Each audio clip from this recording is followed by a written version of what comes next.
Hello friends, welcome to this educational platform. आप सभी का आपके अपने इस यूट्यूब चैनल पर स्वागत है। आज से आप सभी के लिए एक नया यूट्यूब चैनल जो एकेडमिक्स के लिए होगा, प्योरली एकेडमिक्स, जिसमें डील करा जाएगा, वो स्टार्ट किया गया है। और आज हम लोग यहाँ पर 10th स्टैंडर्ड के लिए ट्रिग्नोमेट्री सीखेंगे। देखिए, ट्रिग्नोमेट्री यहाँ पर आपको एकेडमिक चैनल की विशेषता ये होगी कि इस पर आपको दोनों हिंदी और इंग्लिश दोनों मीडियम में क्लासेस अवेलेबल होंगी। ठीक है, सीबीएसई बोर्ड, आईसीएसई बोर्ड, सारे बोर्ड्स लगभग डील किए जाएंगे और दोनों मीडियम की क्लासेस आपको मिलेंगी। हिंदी मीडियम की भी, इंग्लिश मीडियम की भी अलग अलग सेपरेट क्लासेस मिलेंगी। ठीक है, तो अब आप लोग अच्छे से समझिए, देखिए और अपने अपने फ्रेंड्स को जोड़ते रहिए, ज्वाइन कराते रहिए। ठीक है, आप लोगों के सहयोग से जितना चैनल आगे बढ़ेगा उतना आपको बेहतर से बेहतर स्टडी मटेरियल, स्टडी कंटेंट आपको प्रोवाइड किया जाता रहेगा, जो कि आपको बाहर मार्केट में भारी फीस चुका करके मिलता है। वो सारा मटेरियल आपको फ्री में ईजिली आपके घर पर अवेलेबल होगा। आपके भाई बहन, बहुत सारे ऐसे हमारे साथी बंधु हैं जो कि गांव से बिलोंग करते हैं, ग्रामीण क्षेत्रों में रहते हैं और उन लोगों को अच्छी शिक्षा नहीं मिल पाती है। तो हमारा प्रयास ये है कि हर एक व्यक्ति को बेहतर से बेहतर शिक्षा प्रदान की जाए और उनको अच्छे से अच्छी शिक्षा प्राप्त हो सके, अपने घर पर ही रह करके, वो भी मुफ्त में, फ्री में। तो उसी क्रम में हम लोग इस चैनल को स्टार्ट कर रहे हैं एकेडमिक्स के लिए। यहाँ पर क्लास 6 टू क्लास 12 आपको क्लासेस मिलती रहेंगी टाइम टू टाइम। आप सभी अपना सहयोग बनाएं, चैनल को ज़्यादा से ज़्यादा रिलेटिव्स में, अपने फ्रेंड्स में, सभी जगह शेयर करते रहें और सब्सक्राइब कराते रहें, लोगों को अपना सहयोग बनाए रखें। तो चलिए स्टार्ट करते हैं ट्रिग्नोमेट्री। देखिए, सबसे पहले आज जो डील किया जाएगा, ये ट्रिग्नोमेट्री आपका सीबीएसई बोर्ड के अकॉर्डिंग, क्लास 10th एनसीईआरटी के अकॉर्डिंग डील किया जाएगा। ठीक है, तो चलिए देखते हैं ट्रिग्नोमेट्री क्या। सबसे पहले बेसिक्स हम लोग सीखेंगे आज के इस वीडियो में। ट्रिग्नोमेट्री के बेसिक्स, फॉर्मूले, ये सारी चीज़ें सीखेंगे और नेक्स्ट वीडियो में हम लोग एनसीईआरटी की पहली एक्सरसाइज को कंप्लीट करेंगे। ठीक है, तो चलिए देखते हैं और सीखते हैं। देखिए, ट्रिग्नोमेट्री जो वर्ड है, इसका मतलब क्या है? अगर हम इसको ध्यान से देखें तो इसमें ट्राई, एक वर्ड ट्राई है, एक गॉन है, देखिए इसी में, और एक मेट्री है। अगर हम इसी को ब्रेक करते हैं ट्रिग्नोमेट्री को, तो इस तरीके से आप देखेंगे कि ये ब्रेक होगा। तो इसमें देखिए ट्राई, गॉन और मेट्री का मतलब क्या है? ट्राई का मतलब आप सभी जानते हैं 3, जिसमें 3 कोई चीज़ें 3 हो। गॉन का मतलब होता है साइड्स, यानी कि जहाँ पर साइड्स 3 हो। ये मेट्री का मतलब होता है मेजरमेंट। ठीक है, तो इसका मतलब आपको साफ स्पष्ट रूप से पता चल रहा है कि ये जो ट्रिग्नोमेट्री है कुछ और नहीं बल्कि 3 साइड्स का मेजरमेंट है। अच्छा, 3 साइड्स ऐसे तो होगा नहीं कि कहीं भी ऐसे 3 साइड्स बनी है और इनका मेजरमेंट है। ऑलवेज जब 3 साइड्स होंगी तो कोई ना कोई फिगर बनेगा, और वो फिगर 3 साइड का क्या होता है आप सभी बहुत अच्छे से जानते हैं कि 3 साइड का ऑलवेज फिगर क्या होता है? एक ट्रायंगल होता है। ठीक है, 3 साइड्स का फिगर ऑलवेज एक ट्रायंगल होता है। तो यानी कि ये बात तो क्लियर हुई कि जो ट्रिग्नोमेट्री है ये 3 साइड्स का मेजरमेंट है, तो कहीं ना कहीं ये ट्रायंगल का मेजरमेंट है। और ट्रायंगल के मेजरमेंट में अब क्योंकि साइड्स की बात तो इसमें निकल के आती है, लेकिन क्या जब ट्रायंगल बनता है तो केवल उसमें साइड्स ही होती हैं, या आप ये भी देखते हैं कि इसमें आपको एंगल्स भी दिख रहे हैं? ठीक है, यहाँ पर एंगल्स भी होते हैं। तो ऐसा नहीं है कि केवल साइड्स का स्टडी किया जाएगा, बल्कि किसी भी ट्रायंगल में साइड्स के साथ साथ एंगल्स को भी स्टडी करेंगे। उसी को ट्रिग्नोमेट्री कहते हैं। ट्रिग्नोमेट्री का मतलब ये हुआ कि ट्रायंगल में आप साइड्स और एंगल्स के बीच में रिलेशन को स्टडी करेंगे, सीखेंगे, पढ़ेंगे। अब एक्चुअली यहाँ पर एक और बात आती है, हमारे पास तो बहुत प्रकार के ट्रायंगल्स हैं। ट्रायंगल्स के भी मल्टीपल टाइप्स हैं हमारे पास, जैसे आइसोसेलेस ट्रायंगल, ठीक है, इक्विलेटरल ट्रायंगल, तो इस तरीके से राइट एंगल ट्रायंगल, तो बहुत सारे हमारे पास ट्रायंगल्स हैं। तो उनमें से कौन से टाइप का ट्रायंगल हमें सीखना है? तो ट्रिग्नोमेट्री में बेसिकली हमें जिस ट्रायंगल पर फोकस करना होता है, जिसकी स्टडी करनी होती है, that is right angle triangle. ऐसा ट्रायंगल जिसका एक एंगल 90 डिग्री हो, इसको राइट एंगल ट्रायंगल कहते हैं।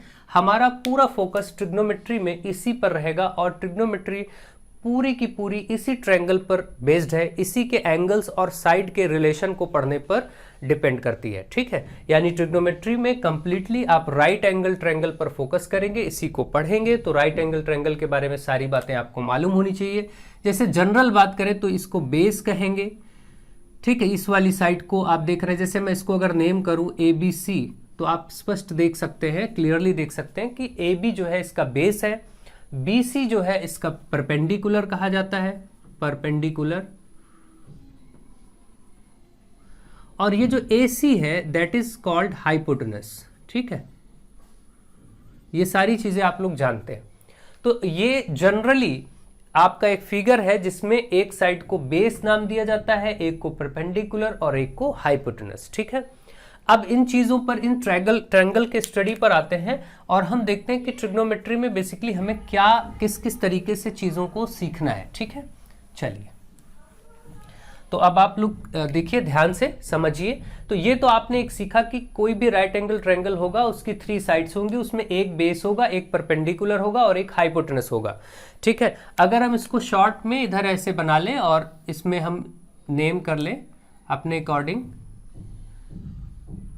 ये हम बेस को B लिख देते हैं, इसको परपेंडिकुलर को P लिख देते हैं और इसको H लिख देते हैं। ठीक है, पूरा नाम ना लिख करके शॉर्ट में लिख लेते हैं। तो इस तरीके से अगर कोई आपके पास फिगर है तो इसमें कुछ खास बातें होंगी कि अक्सर इसमें आपको 3 साइड्स हैं, 2 साइड दी जाएंगी, तीसरी साइड नहीं गिवन होगी, तो आपको तीसरी साइड पहले फाइंड करना होगा। तो तीसरी साइड फाइंड किस रूल से करते हैं, उसके लिए एक रूल है पाइथागोरस थ्योरम। पाइथागोरस थ्योरम, तो ये पाइथागोरस थ्योरम क्या है इसको देखें। पाइथागोरस जी ने एक रूल दिया कि अगर किसी भी राइट एंगल ट्रायंगल में 3 साइड्स जो होती हैं, बेस, परपेंडिकुलर और हाइपोटेनस, इसकी 2 साइड्स अगर गिवन हो, कोई भी 2 साइड्स अगर गिवन हो, तो एक रूल अप्लाई होता है, हाइपोटेनस का square is equal to perpendicular का स्क्वायर प्लस बेस का square. This rule is known as Pythagoras theorem. इसी रूल को पाइथागोरस थ्योरम कहते हैं। और इससे हम क्या करते हैं, इस रूल की हेल्प से अगर हमें कोई 2 साइड्स पता हो तो तीसरी साइड हम वेरी इजीली फाइंड कर सकते हैं। जैसे देखिए, मैं एक फिगर लेता हूं और आपको इसमें कुछ वैल्यूज देता हूं। बहुत सिंपल स्टार्ट करते हैं। जैसे मान लीजिए ये 4 है, 4 सेंटीमीटर, 4 सेंटीमीटर ये बेस है, 3 सेंटीमीटर इसका परपेंडिकुलर है और आपको ये हाइपोटेनस फाइंड करना है। ठीक है, अगर आपको ये हाइपोटेनस फाइंड करना तो अब आप कैसे फाइंड करेंगे, हाइपोटेनस की जगह आप h स्क्वायर ऐसे रहने दीजिए, परपेंडिकुलर की जगह देखिए क्या है 3 है तो आप 3 पुट करेंगे, ऊपर स्क्वायर है तो स्क्वायर लगाएंगे, फिर प्लस है प्लस लिखेंगे, बेस की जगह 4 करेंगे और उस पर स्क्वायर है तो स्क्वायर लगाएंगे। अब देखिए 3 का स्क्वायर 9, 4 का 16, इधर तो h स्क्वायर है ही, ये हमें फाइंड ही करना है। h मतलब हाइपोटेनस, 16 एंड 9 25 हो जाएगा, h square is equal to 25। तो h इज इक्वल टू क्या होगा, स्क्वायर उधर स्क्वायर रूट हो जाता है, ये स्क्वायर रूट होगा और h की वैल्यू इस तरीके से 5 आ जाएगी, यानी हाइपोटेनस आपका 5 सेंटीमीटर आ गया। ये जो आपको फाइंड करना था ये आपका 5 आ गया। बहुत ही सिंपल तरीके से इनका एप्लीकेशन होता है। तो आपने क्या देखा, आपने देखा कि जब हमें 2 साइड्स मालूम थी 4 सेंटीमीटर और 3 सेंटीमीटर, तो इनकी हेल्प से हमने पाइथागोरस थ्योरम में इसकी वैल्यू पुट किया और यहाँ से 5 सेंटीमीटर हमें मिल गया हाइपोटेनस की वैल्यू। ऐसे ही अक्सर आपको क्या होगा, कोई भी 2 डिफरेंट आपको साइड्स दी जाएंगी। चलिए एक और एग्जाम्पल से सीख लेते हैं ताकि अच्छे से ये चीज़ें क्लियर हों। वैसे आप सभी इसको बहुत अच्छे से जानते रहते हैं पहले से ही, लेकिन फिर भी चलिए एक एग्जाम्पल देखते हैं। अब इस बार मैं आपकी वैल्यूज़ कुछ दूसरी ले रहा हूँ, जैसे यहाँ पर 13 सेंटीमीटर ले रहा हूँ और ये आपका 12 सेंटीमीटर ले रहा हूँ। इस बार ये बेस आपको फाइंड करना है, मैं इसको नेम कर देता हूँ ABC। इस बार आपको ये AB की वैल्यू फाइंड करनी है। ठीक है, तो अब आप देखिए जब आप AB फाइंड करेंगे तो क्या होगा, अब इसमें आप चाहे इस तरीके से नेमिंग कर लीजिए या फिर बेस, परपेंडिकुलर, हाइपोटेनस ही रहने दीजिए। अब जैसे हाइपोटेनस क्या है यहाँ पर AC, इस फिगर के अकॉर्डिंग वो AC है, परपेंडिकुलर क्या है B से C यानी BC है, और ये बेस क्या है AB है तो इसको आप AB रख देंगे। ठीक है, इस तरीके से। अब देखिए हमें क्या करना है, यहाँ पर वैल्यूज पुट करनी है, सॉल्व करना है। AC की वैल्यू 13 थी तो 13 रखेंगे, ऊपर स्क्वायर है। देखिए AC 13 था, BC 12 है तो यहाँ पर 12 रख देंगे, ऊपर स्क्वायर है, और ये AB आपको फाइंड करना था तो इसको ऐसे ही रखेंगे। अब आप देखिए 13 का स्क्वायर आप सभी जानते हैं 169, 12 का 12 इंटू 12 करेंगे तो 144 आएगा, प्लस AB स्क्वायर। ठीक है, 144 इधर आएगा, 169 में से माइनस हो जाएगा, इधर आपका AB स्क्वायर। तो AB इज इक्वल टू क्या आएगा, यहाँ से जब आप माइनस करेंगे तो ये आपका 25 बचेगा, भाई 9 में से 4 जाएगा 5 और 6 में से 4 जाएगा 2। AB स्क्वायर की वैल्यू 25, अगर AB स्क्वायर की वैल्यू 25 तो AB की वैल्यू क्या हो जाएगी, रूट ऑफ 25, क्योंकि इधर स्क्वायर है दूसरे साइड स्क्वायर रूट हो जाता है, स्क्वायर हमेशा दूसरे साइड स्क्वायर रूट हो जाता है, और ये वैल्यू आ गई 5। आपने देखा कि यहाँ से जो AB की वैल्यू आई वो 5 आ गई, 5 सेंटीमीटर। तो इसका मतलब आपने ये देखा कि जब भी आपको इस तरीके से आप इस रूल को अप्लाई करते हैं और कोई दिक्कत नहीं, आराम से आप कोई भी 2 साइड पता हो। देखिए यहाँ पर क्या हुआ, ये वाला इधर आके माइनस हो गया, माइनस होके निकल आया। आप बस केवल ये 3 वैल्यूज ध्यान से समझे रहिए कि इनमें रिलेशन क्या है। H square is equal to p square plus b square, hypotenuse square is equal to perpendicular square plus base square.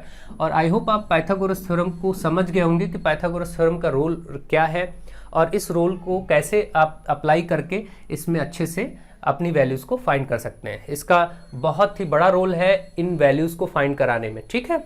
तो ये एक बहुत अच्छा रूल है, आपको अच्छे से समझना है, सीखना है और आगे बढ़ना है। तो चलिए देखते हैं। आई होप आप पाइथागोरस थ्योरम तो बहुत अच्छे से सीख गए हैं। चलिए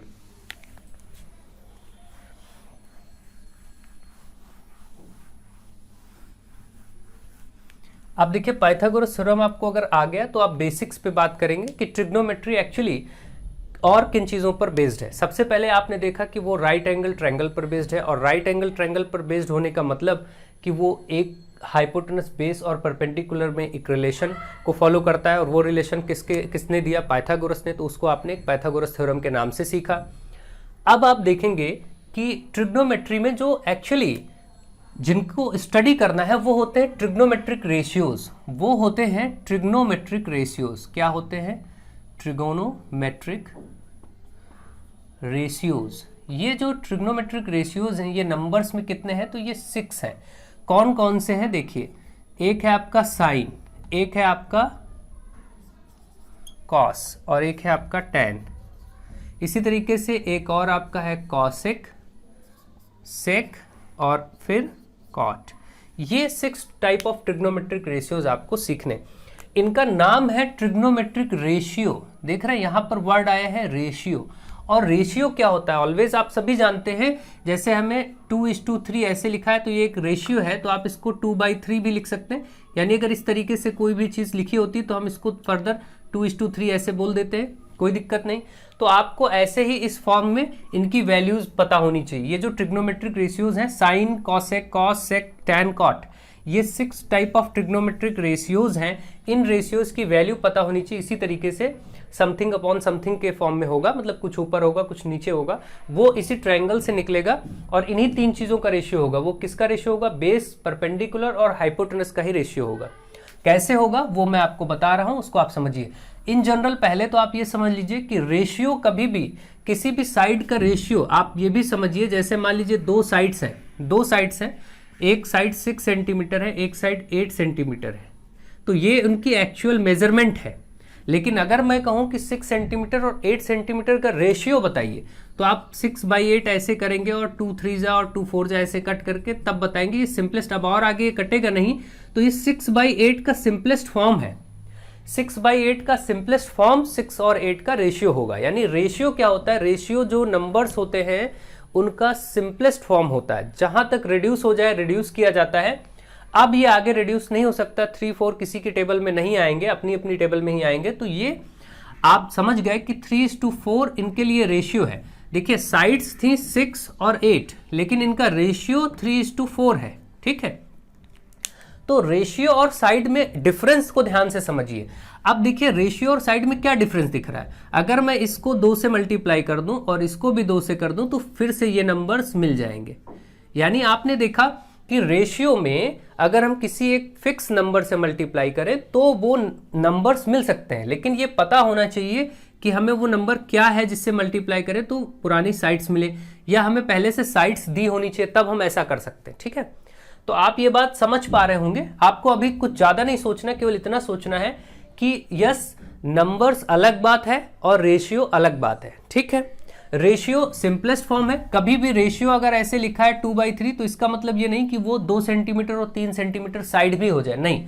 हो सकता है कि इसमें 5 से मल्टीप्लाई होकर के साइड बनी हो सकता है कि ये 10 रही हो और ये 15 रहा हो, 10 और 15 रहा हो यहाँ पर साइड, लेकिन उसका रेशियो तो 2:3 ही आपको दिया गया है। तो रेशियो और साइड में आप कंफ्यूज मत होइएगा, आप अच्छे से समझिए, क्योंकि ये बेसिक आइडिया है, मैं आपको बता रहा हूँ, कहीं पर ऐसा रोल हो सकता है। तो अभी के लिए फिलहाल आप ये समझिए कि जो रेशियो है और जो साइड्स है उनका क्या रोल है, ठीक है। तो अब हम चलिए यहाँ पर आपको समझाते हैं कि ये जो रेशियोज हैं इनकी वैल्यू कैसे मिलेगी, ठीक है। साइन की, कॉसेक की, कॉस की, सेक की, टैन की और कॉट की। अब हम क्या करेंगे, यहाँ पर आपको सबसे पहले तो हम ये भी सिखाएंगे कि आप एक चीज और सीख लीजिए, फिर इनकी तरफ आते हैं। सबसे पहले एक ये बात जानिए कि किसी भी राइट एंगल ट्रायंगल में 2 चीजें ऑलवेज बदल सकती हैं। दो चीजें ऑलवेज बदल सकती हैं, एक उसका बेस और एक परपेंडिकुलर। जैसे इस केस में मैं मानता हूं कि ये बेस है और ये परपेंडिकुलर है और ये हाइपोटेनस है। अच्छा देखिए, hypotenuse is the longest side. Right angle triangle में लॉन्गेस्ट सबसे लंबी साइड क्या है? हाइपोटेनस है, ठीक है। और बेस और परपेंडिकुलर बदल सकता है भाई। यही फिगर अगर मैं ऐसे घुमा दूं इस तरीके से, देखिए ऐसे रोटेट कर दिया जाए तो ऐसा बन जाएगा। तो उस केस में अभी यहां परपेंडिकुलर दिख रहा है, ये बेस हो रहा है। तो आप ये समझिए कि जनरली परपेंडिकुलर और बेस यानी ये और ये दोनों एक दूसरे को स्विच कर सकते हैं। कभी बेस ए बी होगा, जैसे मैं इसका नाम करूं ए बी सी, तो यहां पर अगर इस वक्त ए बी बेस है, ठीक है, और बी सी परपेंडिकुलर है, तो ऐसे हो सकता है कि कभी ये ए बी इधर हो जाए परपेंडिकुलर, ए बी इसका परपेंडिकुलर हो जाए और बेसी बेस की जगह हो जाए। ऐसा संभव है। फिगर इस तरीके से भी हो सकता है, ठीक, ऐसे हो सकता है या किसी भी फॉर्मेट में हो सकता है। ये इसको हम ऐसे कर सकते हैं, ऐसे भी हो सकता है। तो ये कैसे भी होगा, लेकिन कभी भी आप देख रहे हैं कि इसकी वैल्यू नहीं बदलेगी, क्योंकि हाइपोटेनस सबसे लॉन्गेस्ट साइड है, जो जहां रहेगा वो वहीं रहेगा। हाइपोटेनस में चेंज नहीं होगा, चेंज ऑलवेज परपेंडिकुलर और बेस में ही होगा। इसका मतलब आपको ये समझना है कि परपेंडिकुलर बेस किसको माने, ये बात आपको समझनी होगी। तो ये बात समझने के लिए आपको मैं रूल समझाता हूं, इसको ध्यान से समझिएगा। जो भी एंगल दिया हो, जैसे यहां पर एंगल की वैल्यू दी हो, इसको बोलेंगे रेफरेंस एंगल। अगर मैंने यहां एंगल बना दिया तो इसका मतलब मैंने ए, यहां पर जो 3 एंगल्स बन रहे हैं, angle A, angle B, angle C, यहां पर बनाने का मतलब हुआ कि मैंने इस एंगल का रेफरेंस ले लिया। इसको कहते हैं रेफरेंस एंगल। क्या कहते हैं? Reference angle. और ये बात ध्यान रहे कि कभी भी ये जो ट्रिग्नोमेट्रिक रेशियोज है, ये कभी भी विदाउट एंगल नहीं आ सकते। मतलब केवल साइन, केवल कॉसेक, केवल कॉस कभी नहीं मिलेगा। ऑलवेज इनके साथ या तो sine A, cosec A, cos A, इस तरीके से ए बी सी मिलेगा, या फिर एक टर्म अक्सर आपको देखने को मिलेगा, यहां पर थीटा लिख दिया जाएगा। क्या लिख दिया जाएगा? थीटा। ये जीरो जैसा बना के बीच में ऐसे घुमा देंगे, इसको बोलते हैं थीटा। क्या बोलते हैं? थीटा। ये हमारे यहाँ का नहीं, ग्रीक लेटर है। क्या है? ग्रीक लेटर है। जैसे हम लोग देखिए, जैसे हम लोग ये देखते हैं कि ए बी सी डी आप जो पढ़ते हैं अपने यहाँ लेटर्स पढ़ते हैं जेड तक अल्फ़ाबेट्स, ये आपके लेटर्स हैं। और ऐसे अल्फ़ा, बीटा, गामा, थीटा, ये सब जो है ग्रीक लेटर्स होते हैं। तो ये सभी लेटर्स ही हैं, ठीक है। तो आप ये समझिए कि ये ग्रीक लेटर है और ये क्या रिप्रेजेंट करता है? थीटा जो ये लिया गया है, ये थीटा रिप्रेजेंट करता है किसी भी एंगल को, ठीक है, एंगल को रिप्रेजेंट करता है, ठीक है। तो हम लोग एंगल को रिप्रेजेंट कराने के लिए थीटा यूज करेंगे। अक्सर आपको ये मिलेगा, कभी ए बी सी भी लिखा हो तो कोई दिक्कत नहीं, कहीं थीटा लिखा हो तो कोई दिक्कत नहीं। तो ये सारी बेसिक बातें हैं, आपको मैं समझा रहा हूँ, इसको ध्यान समझिए। जैसे sine theta, cosec theta, cos theta, sec theta, tan theta और कॉट थीटा। अब ये कंप्लीट हुए। मतलब कि कभी भी ऐसा नहीं हो सकता कि साइन अकेला दिखे या टैन ऐसे अकेला दिखे, नहीं। इसके साथ या तो sine A, sign C, sine B, tan A, tan B, tan सी, कुछ ऐसा होगा, या फिर थीटा होगा, या अल्फा होगा, बीटा होगा, कुछ भी होगा। मतलब एंगल होना जरूरी है। एंगल होना जरूरी इन द सेंस आप ये कह सकते हैं जैसे साइन 30 डिग्री तो ये एंगल है, या मान लीजिए कॉस का 45 डिग्री तो ये इसका एंगल है, या टैन का ऐसे 60 डिग्री तो ये एंगल। इस तरीके से मिलेंगे। कभी ऐसा नहीं मिलेगा कि केवल आपको ऐसे लिखा मिल गया कहीं पर कॉसेक बस इतना लिखा, ऐसा नहीं हो सकता। इसका मतलब आप एक बात और समझिए, मल्टीपल चॉइस क्वेश्चंस भी अगर पूछे जाते हैं एमसीक्यूज में तो ये भी पूछा जा सकता है कि क्या साइन थीटा इस तरीके से लिखा जा सकता है, साइन इंटू थीटा? नहीं, क्योंकि ये जो साइन थीटा है इसका मतलब ये नहीं कि साइन और थीटा मल्टीप्लाई हो रहा है। जबकि आप जानते हैं कि ऐसे अगर लिखा है कहीं पर 3x तो इसका मतलब 3 इंटू एक्स होता है, बीच में इंटू होता है। लेकिन यहाँ पर ट्रिग्नोमेट्रिक रेशियोज की वैल्यू में कभी भी साइन थीटा या टैन थीटा ये जो होते हैं, इसका मतलब ये नहीं कर सकते कि आप उसको लिखा है टैन थीटा और, या मान लीजिए सपोज यहाँ पर मैं थीटा बदल के कुछ और लिख देता हूँ, मान लीजिए ए लिखा और आप कहें कि इसको हम ऐसे टैन इंटू ए मान लें। नहीं, ये नहीं किया जा सकता, ठीक है, क्योंकि कभी भी साइन और थीटा अलग अलग एग्जिस्ट नहीं करेंगे। ऑलवेज ट्रिग्नोमेट्रिक रेशियोज एंगल के साथ ही एग्जिस्ट करते हैं, ठीक है। Trigonometric ratios always exist with their angles, ठीक है, एंगल्स के साथ ही होंगे, कभी अकेला नहीं हो सकता ऐसे, या कभी इनको tan into theta sine into theta नहीं मान सकते। ये एक अकेली, एक सिंगल एंटिटी है, एक अकेली यूनिट है, ठीक है।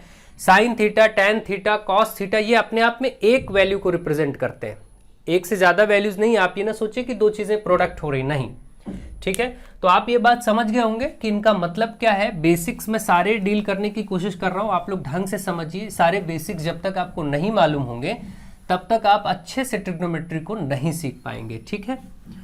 अब चलिए, अब आपने ये सीखा तो अब मैं आपको बात करता हूं, आपने एंगल सीख लिया। अब देखिए, अगर मैं आपसे बोलूं कि परपेंडिकुलर और बेस कैसे बदलेगा, तो आप समझिएगा, अगर मैंने यहां पर एंगल दिया, सपोज ए बी सी, यहां पर हमने दे दिया थीटा, तो ये एंगल अगर दिया गया है तो इसके अपोजिट साइड जो पड़ रही, इस थीटा के अपोजिट कौन सी साइड पड़ रही, बी सी वाली, ये जो साइड है ये परपेंडिकुलर कही जाएगी, और फिर दूसरी बेस, और ये तो हाइपोटेनस फिक्स है। सबसे लंबी वाली साइड को तो सोचना ही नहीं है। देखिए, अब अगर ऐसा कोई फिगर बना है, कैसा भी फिगर बनाओ, यहां पर देखिए दिया जाए अगर थीटा, मैंने यहां पर नेम कर दिया, मान लीजिए सपोज ए बी सी है, इस बार यहां पर आपका थीटा बना है, तो इसके अपोजिट कौन सी साइड पड़ रही है, ये वाली है ना, ए बी, तो ये परपेंडिकुलर हो जाएगी। और यहां जहां 90 बनता है, देखिए किसी भी राइट एंगल ट्रायंगल में जहां 90 बन रहा होता है, यही प्लेस होता है जो दो साइड्स में एक बेस होगी और एक परपेंडिकुलर होगा। अब अगर मैं इसको बना के यहां पर एंगल बनाता हूं तो ये परपेंडिकुलर हो जाएगा, अगर मैं इसको एंगल बनाता हूं तो इसके सामने वाला ये परपेंडिकुलर हो जाएगा, फिर ये बेस हो जाएगा। और हाइपोटेनस तो कभी नहीं बदलता। ऐसे अगर थीटा ये है, यहां कोई कोण एंगल दिया गया है, तो इस एंगल के अपोजिट जो साइड है A B, that will be perpendicular and other side will be base and the longest side will be hypotenuse. जो हाइपोटेनस है वो ऑलवेज उस राइट एंगल ट्रायंगल की लॉन्गेस्ट साइड ही होगी, वो कभी स्विच नहीं होगी, वो ऑलवेज वही रहेगी, ठीक है। आपने क्या समझा कि किसी भी राइट एंगल ट्रायंगल में जो भी रेफरेंस एंगल गिवन होगा, उस रेफरेंस एंगल के अपोजिट, ठीक है, रेफरेंस एंगल अगर यहां दिया है तो हम इसके ठीक अपोजिट को परपेंडिकुलर ले लेंगे, और 90 जहां बन रहा है उसकी दूसरी साइड को बेस ले लेंगे, और सबसे बड़े वाला कभी नहीं बदलता, वो हाइपोटेनस ही रहेगा। यानी कि परपेंडिकुलर डिपेंड करता है किस पर, परपेंडिकुलर डिपेंड करता है उसके रेफरेंस एंगल पर। यानी कि जो रेफरेंस एंगल दिया गया उसके ठीक अपोजिट वाली साइड को परपेंडिकुलर बनाए मानेंगे और दूसरे को बेस मान लेंगे, बस। बहुत ही सिंपल सी बात है। इतना अगर आपने अच्छे से समझ लिया तो कोई दिक्कत नहीं, अब आपको ट्रिग्नोमेट्री में प्रॉब्लम नहीं होगी। इतनी बात को ऑलवेज ये समझे रहिए और आगे बढ़ते रहिए, ठीक है। नेक्स्ट देखते हैं अब इनकी वैल्यूज को कैसे निकालेंगे। साइन थीटा और ये सारे 6 ट्रिग्नोमेट्रिक रेशियोज हैं, इनकी वैल्यूज को कैसे निकाला जाए। तो आप चलिए देखते हैं। हम फिलहाल अभी के लिए एक जनरल वही फिगर ले लेते हैं जो होना चाहिए सामान्य रूप से। ये देखिए आपका एक फिगर ए बी सी बना दिया हमने, और यहाँ पर मैं इसी को एंगल मान लेता हूँ, रेफरेंस एंगल थीटा। थीटा है तभी यहाँ पर थीटा थीटा सबके साथ है। अब इसको अगर थीटा किया तो परपेंडिकुलर इसके सामने वाला होगा, बेस ये हो जाएगा, हाइपोटेनस तो सबसे बड़ा वाला होगा ही। ये 3 बातें आपको क्लियर है। अब देखिए यहाँ से अगर हमें इनके रेशियोज की वैल्यू लेनी है, ट्रिग्नोमेट्रिक रेशियोज की वैल्यू, तो एक फॉर्मूला, एक रूल होता है p b p upon h h b, ठीक है ये। या फिर इसको मैं साइड में लिख देता हूँ, थोड़ा स्पेस रहे बीच में और काम कर लेंगे। यहाँ पर देख लीजिए ये होगा p b p upon h h b. इसको याद रखिए।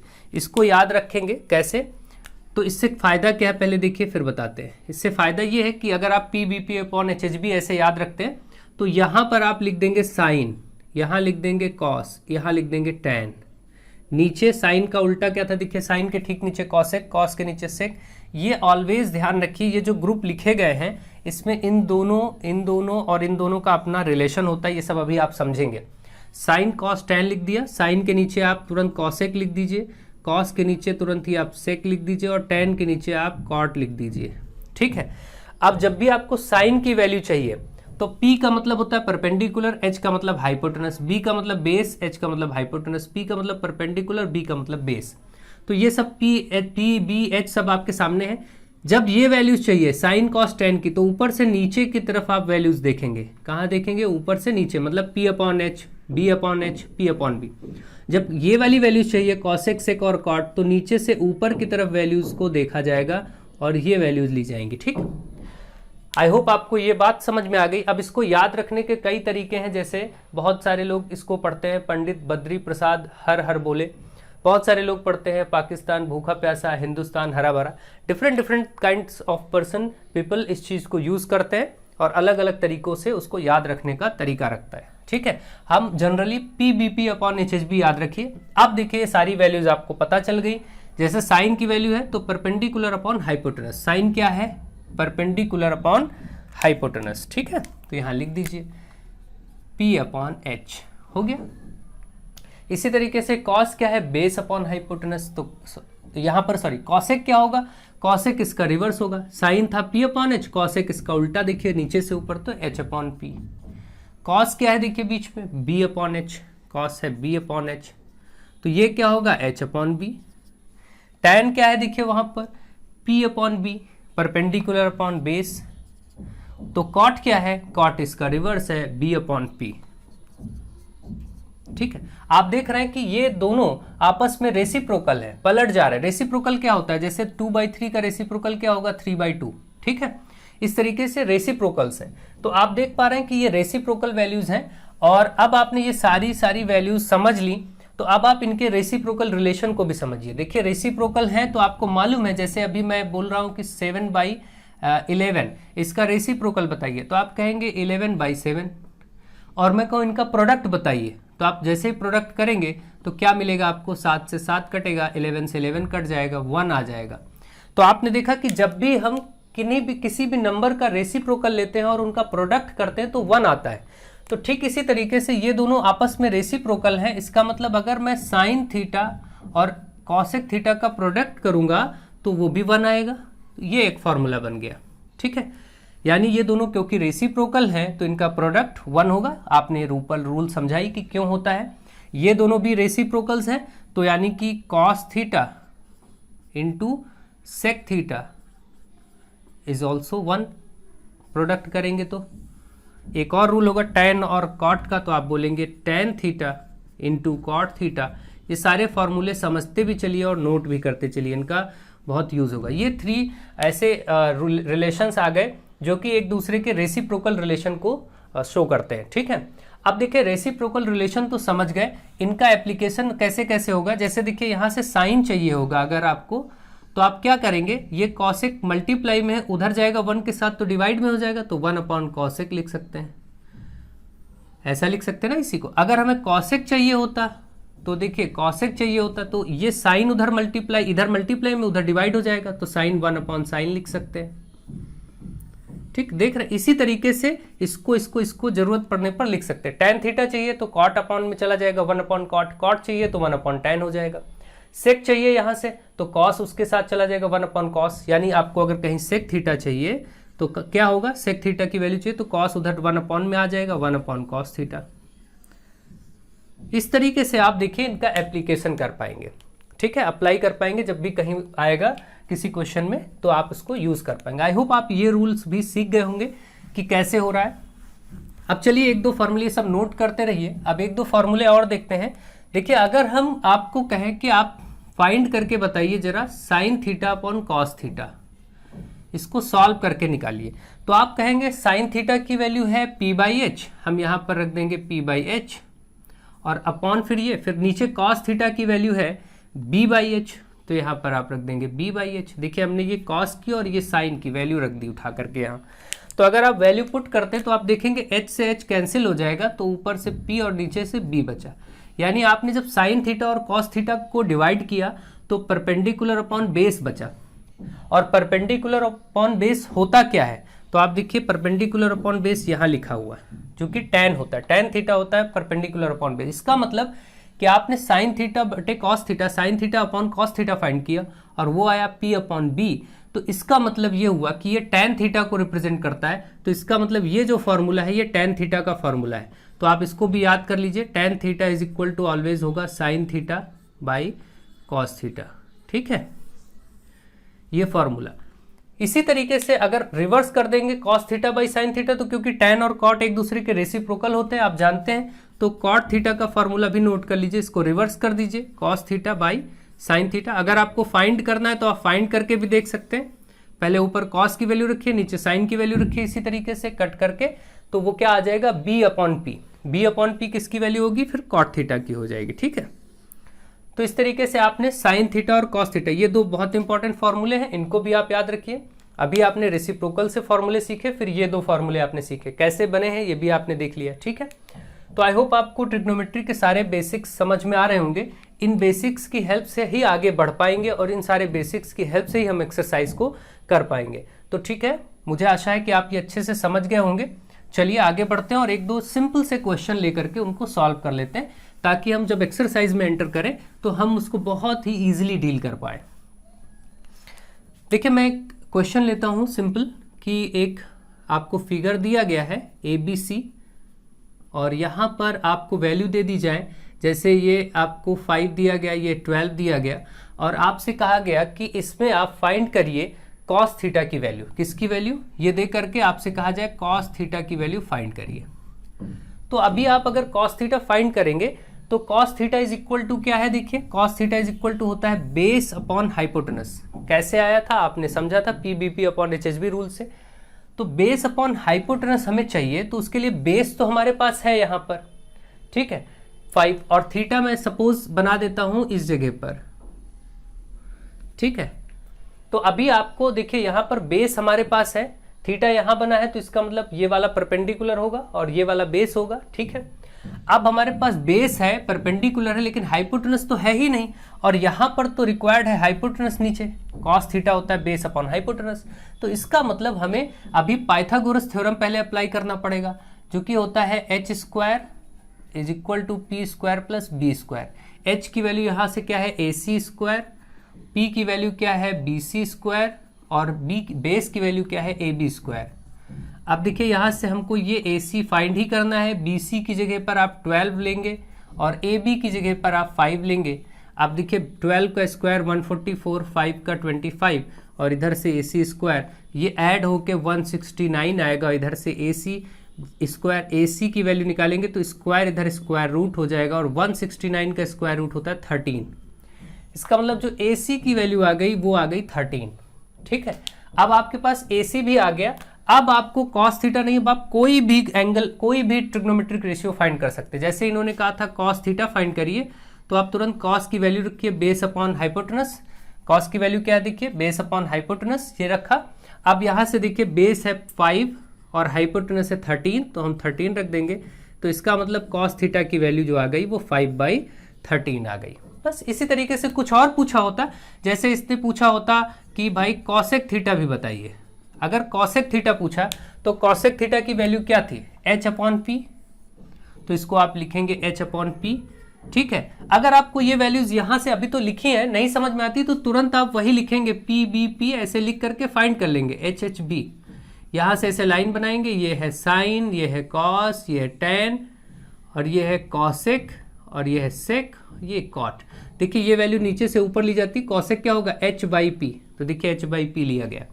अब यहाँ से आप सपोज, अब इसमें सब कुछ मिल ही गया था, h/p, h कितना है 13 और p कितना है 12, तो 13/12 इसका आंसर हो जाएगा। इस तरीके से ये सारे आंसर्स आप फाइंड कर लेंगे। आई होप आप क्वेश्चन ऐसे आएंगे तो आप उसको कर पाएंगे। अब देखिए different kind of questions exercise में मिलने वाले हैं, उसी एक्सरसाइज के माध्यम से हम लोग बहुत अच्छे से पूरी की पूरी NCERT की एक्सरसाइज को पढ़ेंगे, सीखेंगे, समझेंगे और आगे बढ़ेंगे। तो इस वीडियो के साथ साथ आप लोग अच्छे से सीखते रहिए, पढ़ते रहिए और लोगों को जोड़ते भी रहिए। कंटिन्यू अपने फ्रेंड्स को शेयर करिए, उन फ्रेंड्स को यहाँ पर ज्वाइन कराइए, ठीक है, ताकि अच्छे से स्टडी हो सके, अच्छे से हम लोग आगे बढ़ सकें। सो आप सब लोग अपना अपना सहयोग बनाएं, लोगों को जोड़ें, अपने फ्रेंड्स को इन्वाइट करें। So thank you to all of you.